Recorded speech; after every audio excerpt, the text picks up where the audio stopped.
Hi everyone, thanks to everyone who joins in today. Today we have Steve Cavanagh joining us, and I also have Karina Kilmore joining me as well for the interview. So Karina's one of our associated authors. She's the author of Where the Truth Lies.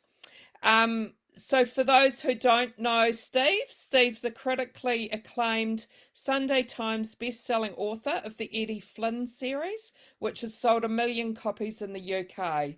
His third novel, The Liar, won the CWA Gold Dagger for Crime Novel of the Year in 2018, and 13 won Thinkstone's Old Peculiar Crime Novel of the Year in 2019. 50/50 was a Richard and Judy Book Club choice, and the BBC Between the Covers Book Club choice. And his latest novel is The Devil's Advocate, which I've got, if it's going to let me show it, I've got a copy there of that. Thanks so much, Steve, for joining us. Just want to say that I haven't read any of your books before until I read The Devil's Advocate and really enjoyed reading it. I know that it's a series, but I found it fine to read without reading all the others. So that's great. Just wondering if you want to start off by telling us a little bit about your books. Yes, well, I'm glad that you had that experience, because that's the way I try to write. So that every book, even though it's a series, but they all stand alone. So you can read one book in any, at any point. You can start with the third book or this one, which is the sixth book in the series, and you won't feel like you're missing out on anything that has happened in the previous books. And then if you go back, what was normally happening to me is people started reading the later books and then went back to the earlier books and seem to have enjoyed them. So I'm very lucky that way. But I'm glad you had that experience, because that's the type, that's what I want. So yeah, The Devil's Advocate is the latest one, which is out in Australia and the UK. I think New Zealand as well. Canada soon.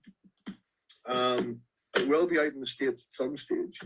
But it's the story of Eddie Flynn, is a former con artist turned trial lawyer in New York City, and he's forced to go to Alabama to defend a young man who's on trial literally for his life. He's in a death penalty case, and if he's convicted, he'll be executed. And he's accused of the murder of a local girl. And what this book explores is a lot of the truths about the death penalty in America, which people are not really aware of. For example, the district attorney in this book is a man called Randall Korn, who is more or less obsessed with the death penalty. That's what he lives for. And he's kind of loosely based on a few people who, were really working until relatively recently in the justice system in America. And the book explores that. So, for example, there is about sort of 15% of the current death row population were sent there by only 5 prosecutors, which is just an incredible statistic. And these people, all they do is work to get a death penalty case. They'll squeeze any kind of a case scenario into make it a death penalty scenario. And they will then fight for that person to be convicted, bending all the rules. So it looks at that. It also looks at a lot of the sort of current issues in America. So the big division, political division in America. There's elements of race relations in America, and also white supremacy specifically, which seems to be on the rise, but not just in America, seems to be kind of everywhere. And looks at those issues through the prism of this case. And Eddie has to pull out all the tricks that he usually has to try and save this young man and do what he can to expose the corruption in this small Alabama town. And I found that really interesting, the US death penalty, the reference to that in your book, because one of my favorite all-time books, I don't know if it's The Sun Does Shine by Anthony Ray Hinton. Have you? I don't know that one. Okay, yeah, you'll have to have a look at that one. it's a true story based on the death penalty in America, and just how many people actually they've found have been convicted and have actually been not guilty in the end. Yeah. Yeah, that happens a lot. Now, Yeah. there's almost as many people exonerated from death row every year as there are actually executed. Steve, I'm a big Eddie Flynn fan. But for those people who don't know Eddie, tell me, if I was walking down the street, describe Eddie to me. Who would I see? What would I see? What would you see? You would see, you know, a second generation, you know, Irish American. Eddie lives in New York. He is always a wee bit sort of slightly disheveled. He's never one of these guys in the expensive suits. He's always sort of slightly disheveled looking. And he would be the guy paying attention. He would be watching all the moves because he used to be a con artist. So he's very aware. If you saw him on the street, he'd be very aware of what's happening around him and who is around him at all times. And if there's any sort of, he's very aware of anyone trying to make a quick buck out of someone or something like that. He would be quite nondescript. You wouldn't look at him twice, really, I don't think. But he's a very interesting character to me because he kind of embodies a lot of the things that I think are true in the justice system, and that it's kind of a game. A trial is all about who tells the best story. That's who wins. And who can tear apart the other person's story. And a lot of the skills of a trial lawyer are the same skills used by a con artist. So distraction, misdirection, manipulation, and persuasion. Those are all the skills of a great trial lawyer and a great con artist. And Eddie's, you know, uses his skills to sort of con juries and judges into getting the right result for his client. But that's the key, is getting the right result. He will only represent someone who he knows is innocent. Because many years ago, if you follow the series, this is one of the little things you'll find out, is that he didn't do that at one stage early in his career, and someone got hurt. And the series is kind of Eddie trying to make up for that. So he's a very strong moral code, but he will always do the wrong things for the right reasons. He will often break more laws than he upholds, if you like, as a lawyer. So, and he is the most honest and moral man, a con artist in the whole justice system. That's the sort of the satirical joke of the thing. But yeah, no, he's a lot of fun to write about. So thank you. I'm glad you like it. Yeah, I love him. And you used to be a lawyer. Is that, where did Eddie come from? Is he you? Is he part you? I mean, he's a wee bit part me, you know. I had the idea for a con artist when I was cross-examining someone in a trial. I was a civil rights lawyer for many years, and I kind of conned this person into revealing that they were lying. And it wasn't through any great legal acumen. It was a straight up, you know, sort of verbal back and forth. And I sort of conned them into this. And I thought, you know, all of the things that con artists do, these are what lawyers do. These are the tricks. You don't learn this in law school. So that was where he came from. And I thought it was something interesting to explore. And the more I thought about it, the more it rang true. So, for example, a very famous lawyer in America, let me see, trying to think of a few different examples I can give you. I'll give you a British example. So there was a very famous British barrister, Sir Edward Marshall Hall, who he represented Crippen, Dr. Crippen at one stage, and he did lots of big important cases. This is the sort of the turn of the last century. And when he came into court, he had 3 clerks who came along with him. One carried 2 carafes of water. One carried an enormous stack of folded silk handkerchiefs. And the other one carried this mysterious floral printed bag. And the case would start and the prosecution witness would be called. And if the evidence started going badly against Marshall Hall's client, he would flick the handkerchief dramatically and blow his nose as loudly as he could at key portions of the evidence. if it was still getting worse, he would spill the water, both jugs of water all over the table. Oh. And everyone, the people running around with napkins and stuff, just pantomime. If that didn't work, and it's still awful, he would open the bag, the mysterious bag, and he brought out an inflatable cushion, which he would sit and blow up slowly. And the jury's not paying any attention to what the witness is doing. They're just watching Marshall Hall blow up this cushion. It was well known the poor man suffered very badly from hemorrhoids. All the judges knew this. So no one said anything to embarrass him when he was blowing this cushion up. They just let him do it. But of course, he was distracting the jury from what they're supposed to be listening to and paying attention to. So that's one way example. And there's nothing illegal about what he did, but there's nothing there you would learn at law school. So Eddie does sort of similar tricks, if you like. And I'm really interested to know, how did an Irish author come to writing crime novels set in the US? Well, I was always very much influenced by American crime fiction. The first proper thriller I read was Silence of the Lambs, which I read when I was quite young, and I loved it. And that sort of set me off on that. And I read crime fiction from all over the world, but it was American crime fiction is kind of my love, And I loved American crime shows when I was growing up, Hill Street Blues and Starsky and Hutch and Kojak and all that. It just seemed so bright and sunny and amazing and neon lit at night, and these vast cities and vast cars, and it just seemed an amazing place to me. And that's kind of what I wanted, I always was drawn to. So when it came time for me to write, I thought, well, that would do well. I could try and do that. Plus, I wanted to write, about this kind of character that I invented. And it would be very hard to do that in a British setting, in a British court. First of all, we have a dual system of representation, so we have barristers and solicitors. And I would have to create two legal characters, and it would be quite tricky. And one of them has to wear a gown and a funny wig. And it just didn't suit the type of book I wanted to write at all. So I thought, well, if I set it in the United States, that solves all the problems, because it's just, the attorneys there.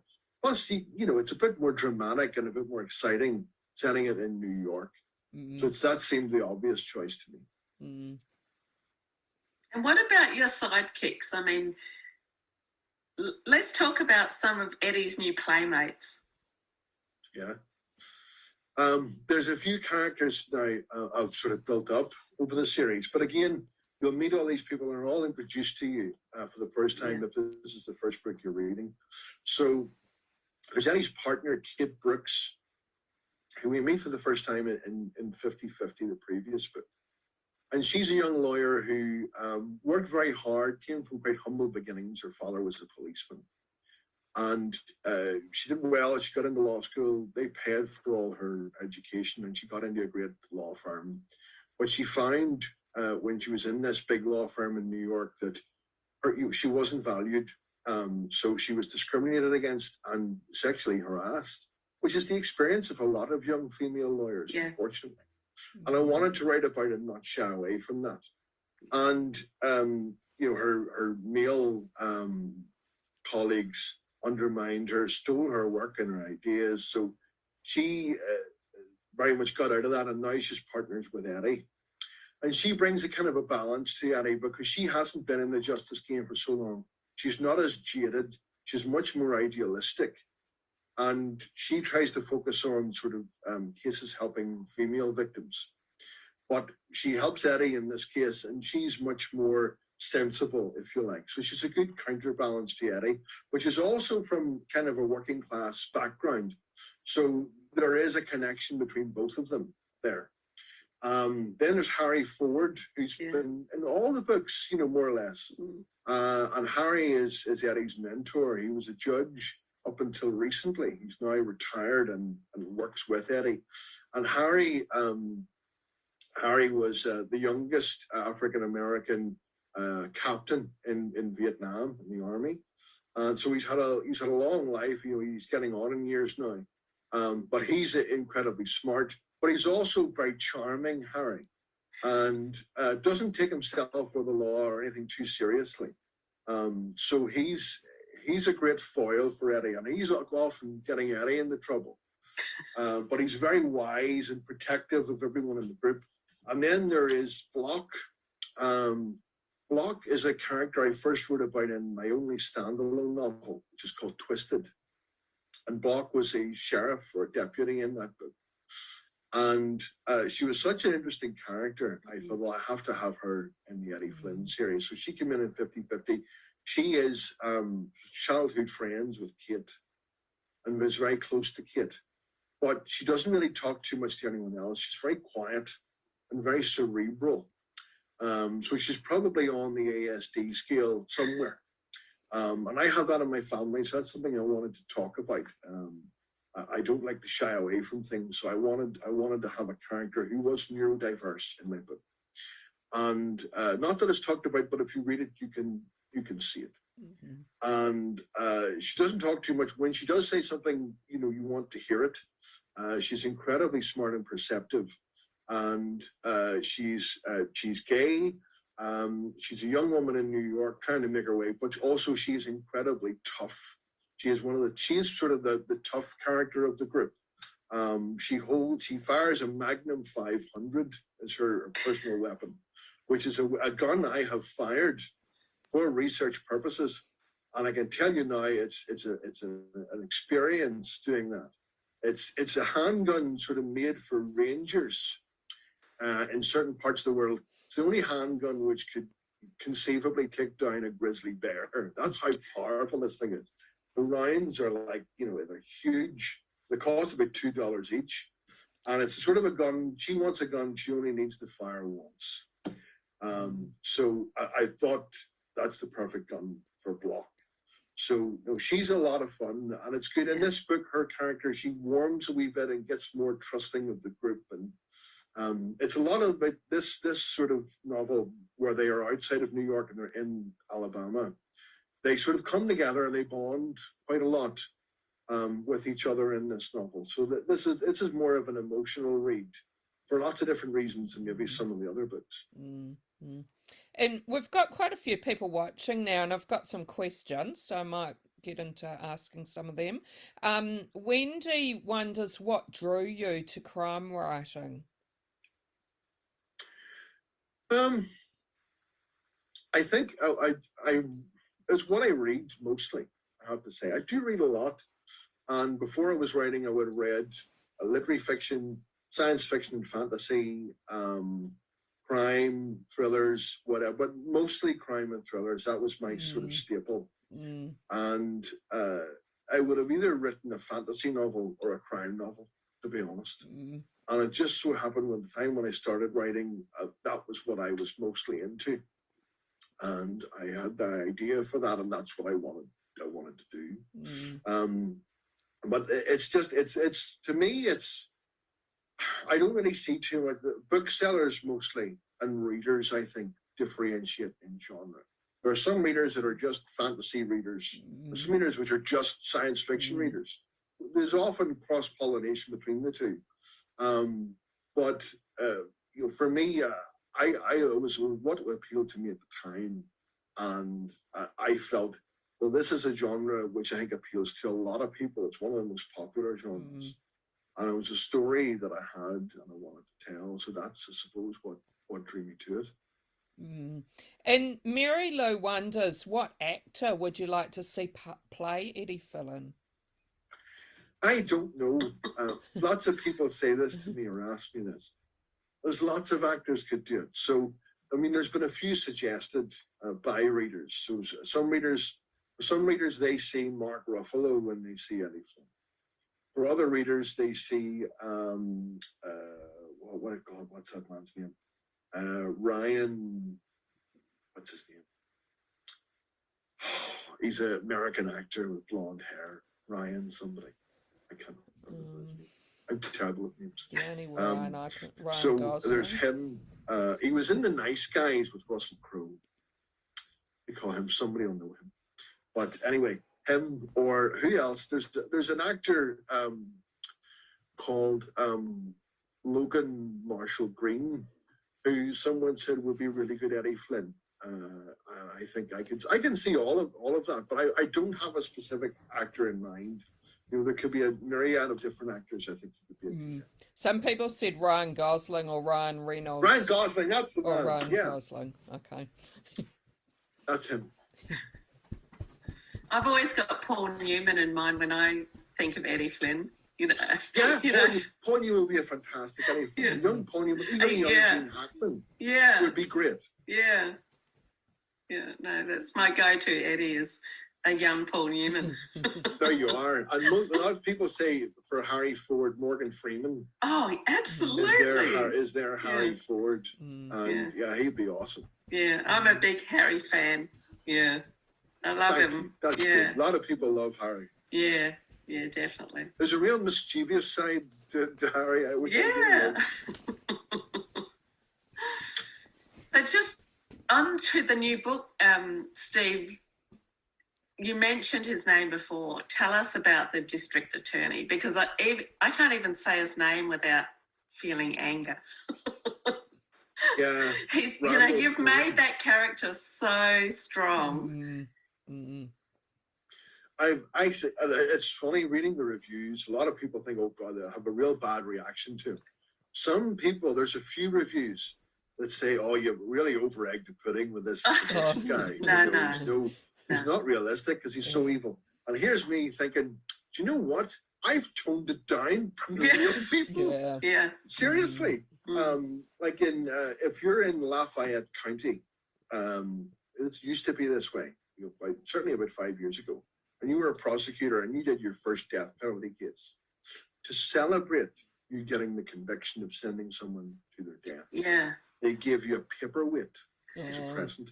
Paperweight was in the shape of an electric chair. How macabre is that? It was unbelievable. There are district attorneys. There was a case where it involved the death of a child. We try and influence the jury.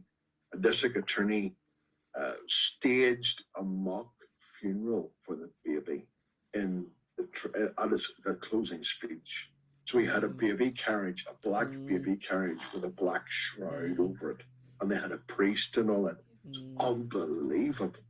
So Corn, as horrible and as evil and as sort of, there's a smell around him of sort of corruption and decay.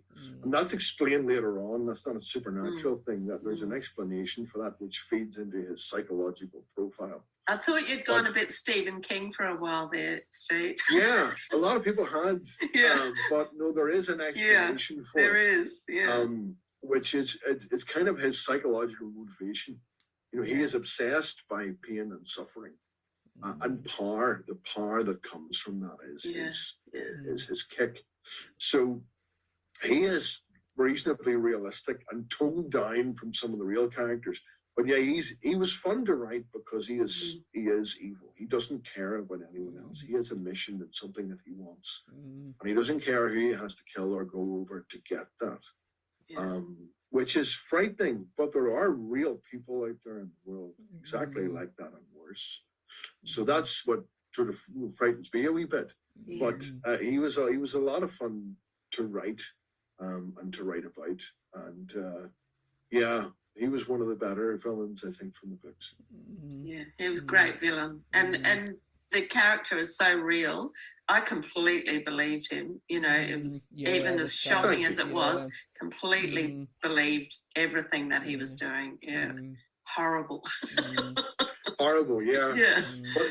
But to them, they're not horrible. No, you know, they have, and it's explained why he has this sort of mindset, you know, from his upbringing and things. So yeah, there's a few characters which are have a bit more shade in them. So, for example, there's the local sheriff in this book called Logan,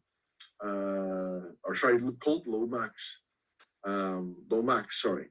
So he is sort of the sheriff who was sort of corrupted by Randall Corn, but he was previously quite a good man and very well respected. So a lot of this book is about characters who have come to a turning point, or it's a fork in the road, and they've gone one way. And some of them, they'll keep going on down that road. And with others, I think, I made a mistake some time ago. So something I can do about that. So there are other characters with a bit more, I suppose, gray. They're gray, and the gray characters, they're not completely good and they're not completely awful, even though they do both good and awful things. So, but Randall Corn is a total dark heart character. And before I said that this is your first book I've read, and I can see that you're really passionate about the issues that it talks about in there. I'm wondering, do your other books have issues that you're passionate about that you write about?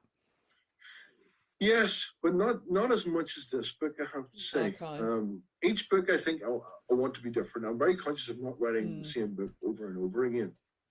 So the way I approach an Eddie Flynn book is there has to have a big hook, a premise. The first thing is entertaining the reader. If you're not going to be entertained reading this book, I'm not going to write it. So I don't really do issue-led books, mainly.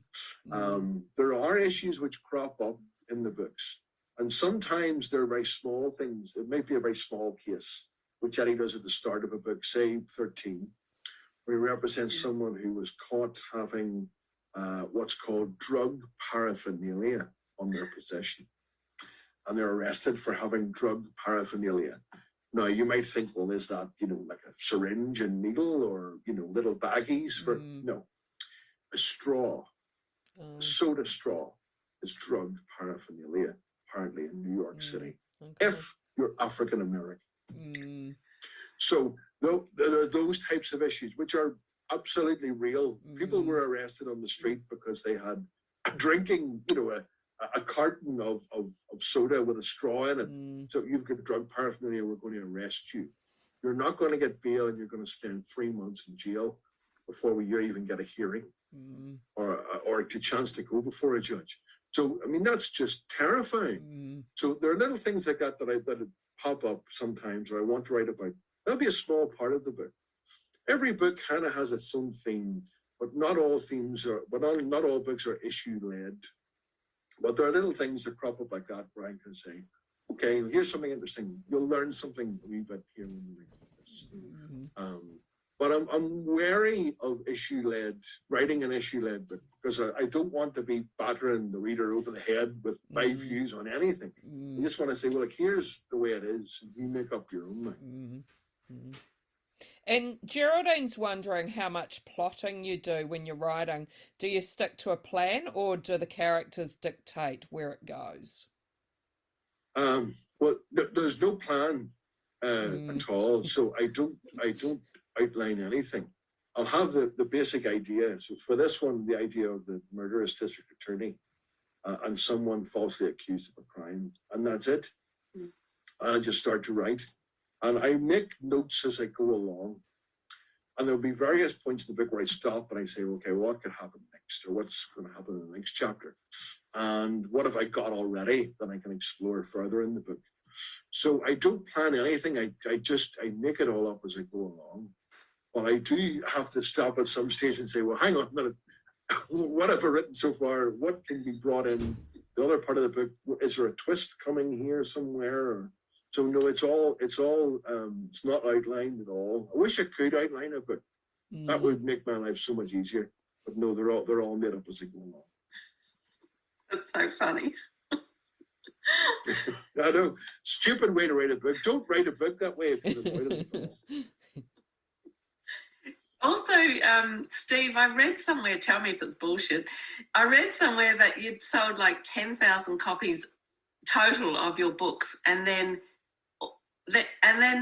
you just exploded, and now million plus sales. Yeah. The first three books, so the first three books are the defense. Defense, Eddie is captured by the Russian mob and forced to go and plant a bomb in a courtroom where they're going to kill his daughter. The plea, where Eddie's wife finds out she's working in a corrupt law firm and she's at risk, and Eddie helps the FBI by acting for one of their witnesses. And The Liar, which is one of Eddie's old friends whose daughter has been kidnapped, and Eddie has to help him get her back. So those three books combined sold under 10,000 copies. Now, they were all very well reviewed, and they were all nominated for awards. Plea won an award, an international award in France. Liar won the Gold Dagger, but they weren't selling at all. So the fourth book I wrote, I said, well, look, there has to be another way to do this. It wasn't just enough. It struck me then, it's not enough just to write what you think is a good book. You have to write a book which a lot of other people are going to want to read. So the fourth book I wrote was 13, which is about a serial killer who worms his way onto a jury in a murder trial. And then it's Eddie's murder trial. He's acting for someone in this trial. So that had a really good hook. And as soon as people saw that, hang on, the tagline which I wrote was, "The killer isn't on trial, he's on the jury." And when people saw that, they went, wow, I've never seen that before. It's really interesting, and it's a good hook. And hope there was something there to make people pick that book up and have a look at it. Hopefully then they would buy it. And they did buy it, thankfully. So that was kind of my breakout book. And then the books after that have done better and better and better and hit bestseller lists. So 13 came out in June 2018. So I think 2018? I think 2018, yeah. So in about 3 years, we've sold 1 million copies in UK, Australia. So yeah, it's been a big turnaround from under 10,000. So, and each book has done better, so it's great. That's like a fairy tale, isn't it? You know, that's absolutely amazing. So tell us what your day was 4 years ago compared to what your day is now. Like what were you doing on a daily basis, going to work, getting up, compared to now? Well, I retired from the law in 2019, by April. So I'm 2 years now out of work. I'd say I'm working. I don't think I'm working. So I would get up around 6 and get the kids up, get them, washed and dressed and fed and ready for school. Take them to school, and then I'd go on to work, and I would work full time as a lawyer. And I'd come home around 6 o'clock at night, have my dinner, see the family for a bit, and then around 9 or 10, when everyone went to bed, that's when I would start writing. And I would write for sort of 3 or 4 hours, or for however long I could. And usually I went to bed about 1 or 2 a.m. and then up again at 6. So there was no sleeping, really very little sleeping. And I did that for about 8 years. But by the time I got, it took me a wee while to write the first book and get published and everything. So yeah, that was tough. Now I get up normally around 7 or 8, which is great. And we're homeschooling the kids. So we get the kids up, do a wee bit of work with them. Then I'm free for the rest of the day. I do my chores around the house, and then I used to get time in my office now to write. Before we were in this house, I would go out to coffee shops or libraries and sit for 3 or 4 hours and work there, which I really enjoyed. But I don't get to do that now. I also don't need to now. I've got my own office. But usually there's children and dogs and things that come in here and bother me. But that's okay. That's just the way it goes. And but it's a lot happier. I have a better quality. Yeah, I'm sure, and a lot more sleep. Yeah. We've had quite a few people make comment of your bookshelf behind you. It's pretty impressive. Just wondering if there's anything behind you that you can recommend to us. Oh God, yeah, there's loads of stuff. I can recommend. Where are we here? I actually have even some books here. So this book, The Second Life of Nick Mason by Steve Hamilton. I have this out because I'm going through this again. Steve Hamilton's an amazing writer. Just one of the real properly gifted thriller writers we have. And The Second Life of Nick Mason is a brilliant thriller. So the premise is Nick Mason is in prison and he's not getting out. He's a long way to go in his sentence. And he's sort of kind of taking the fall for someone else a little bit. And his wife, he's estranged now from his wife and his kid. And there's a sort of a kingpin type character in jail who says to Nick, what if you could get out of jail next week? And would you agree to do this? And Nick says, of course. So the premise is he's out of jail. He gets an apartment, a car, money, and he gets a phone. And when that phone rings, he has to answer it and do whatever that person on the other end of the phone tells him to do. That could be robbing someone, killing someone, doing, like, the mind boggles. But that is the situation that he's in, that he finds himself in, and he has to try and reconnect with his family as well, as he wants to do. So it's a brilliant premise, and it's a fantastic series of books, and based on books. But all Steve Hamilton books are brilliant. There's a brilliant book he wrote called Lock Artist, which I would recommend as well, which is fantastic. So yes, I've loads of books here I could recommend to people. But there's one anyway. Yeah, that one. Yeah, that sounds good. That one. I'll have to add it to my ever-growing list. Well, there's the dogs. And I'd like to recommend 50/50, Steve, because thank you. Something I want to ask you about that book. There's a scene in 50/50 where, I won't give too much away for those who haven't read it, where the murderer is walking up to one of the characters' front doors. Yes, I know the one you mean. Yeah, and we don't know which murderer it is, and we don't know which character it is. So tell me, how did that scene come about? That is an amazing scene. Well, thank you very much. The premise of 50/50 is there's a phone call to 911. This woman phones up 911 and she says, "Oh my God, I've just found my father in his bedroom. He's been murdered. My sister Sophia has killed him. Please come here quick. I think she's still in the house." And then there's another 911 call. I'm Alexandra, and I'm Sophia. My sister Alexandra has just killed my father. Please come here quick. She's got a knife. So both sisters have the opportunity to kill their father. Both of them have called 911 and blamed the other. They're both arrested and both put on trial. Eddie Flynn's representing one sister and Kate Brooks is representing the other. And the story is told from Kate and Eddie's point of view. There's a third point of view, which is simply known as she. And that's one of the sisters who's planned the whole thing from the start and who is the real killer, but you don't know which sister it is. And I thought, that's great. That's a lot of fun. And the way the book's designed, you're reading it and you're going, oh, it's definitely her. It's Alexandra. I know it's Alexandra. She's the one. She's the killer. Then you read the next chapter and you go, no, I've got it totally wrong. It's Sophia. Sophia's the one. So that's a lot of fun in that book. But the idea of 50/50 and the dual identity type thing, and that sort of juggling exercise got me in mind of a few different scenes. So there's a scene in Silence of the Lambs. It's in the book and the movie where there's a knock on the door. And you think the way it's intercut in the movie and in the book from the point of view switch, you think it's the FBI coming to the killer's door. The killer opens the door. It's not the FBI. It's Clarice Starling standing there. And it's done in like 2 or 3 pages in the book. And I thought, that's brilliant, It's a real shock when that door opens and the killer's not facing the FBI. It's just Clarice standing there saying, oh, hello. And I thought, must be a way to do something with that. So I decided to do my own set piece with that.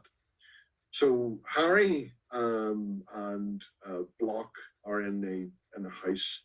And we'll put it this way, they're at risk. And the killer's coming to one of their doors, but you don't know which one it is. But the killer is there to kill one of them, but you don't know what's going to happen. So that's the sort of the premise for that scene. I sort of stretched out. It's over like 30 or 40 pages. It's only really a minute and a half in time, where there's a knock on the door. Someone comes down the stairs and answers the door. That's all that happens. But it's playing with perspective and the reader's expectations and subverting them, which I like to do. So that was a lot of fun to write as well. It's so interesting you said that was inspired by a movie, because that's exactly how I was seeing it as I was reading it. Oh, thank you.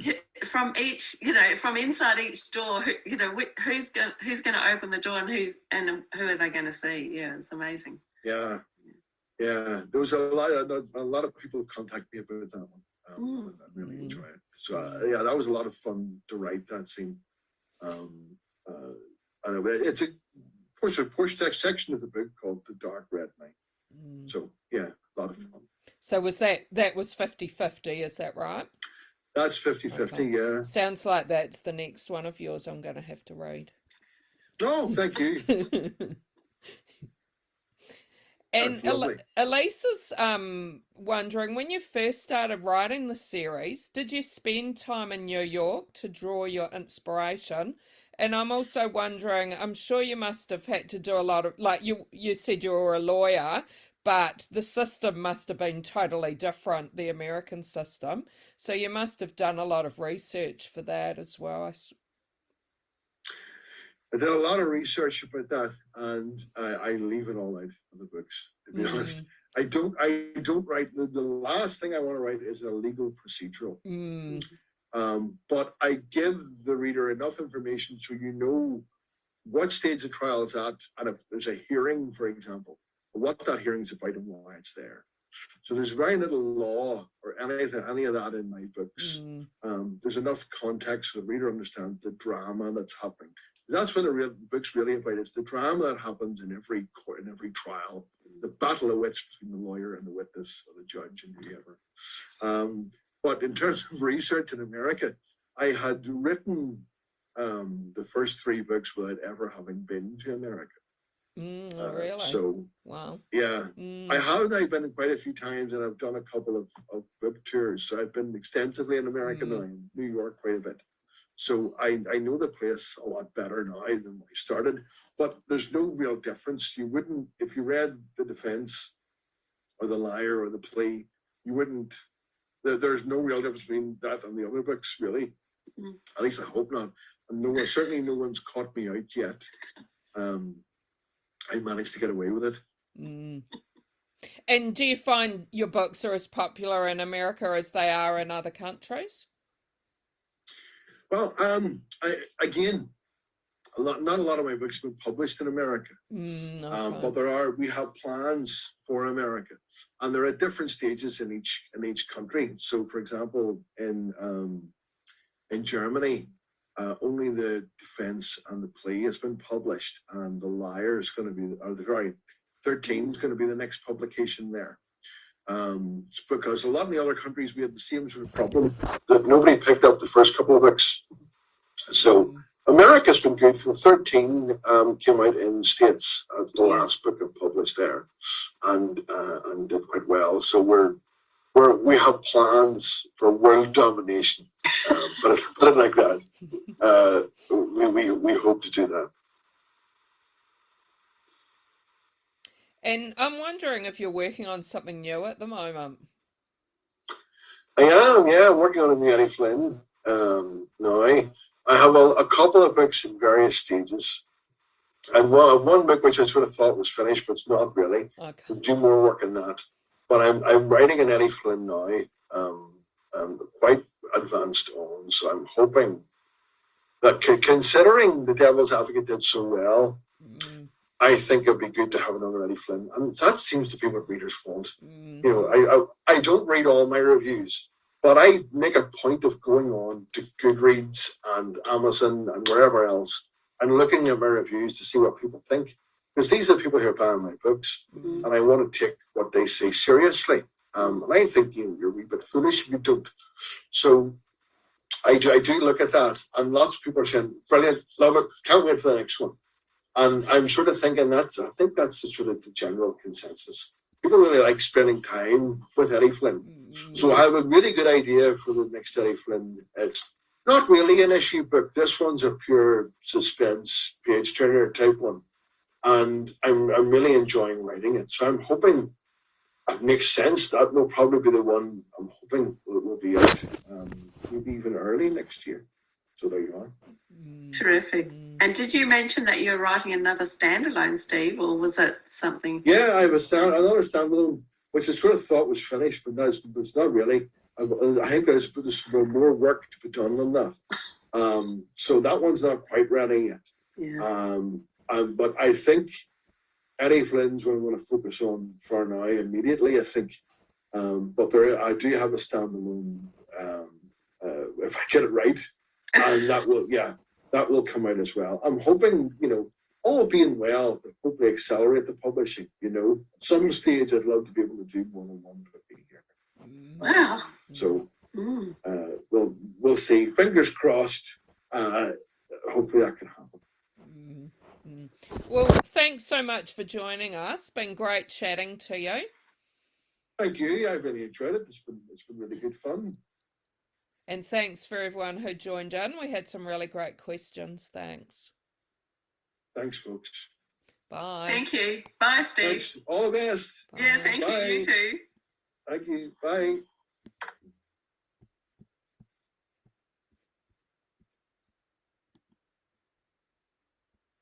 Are we still live on Facebook?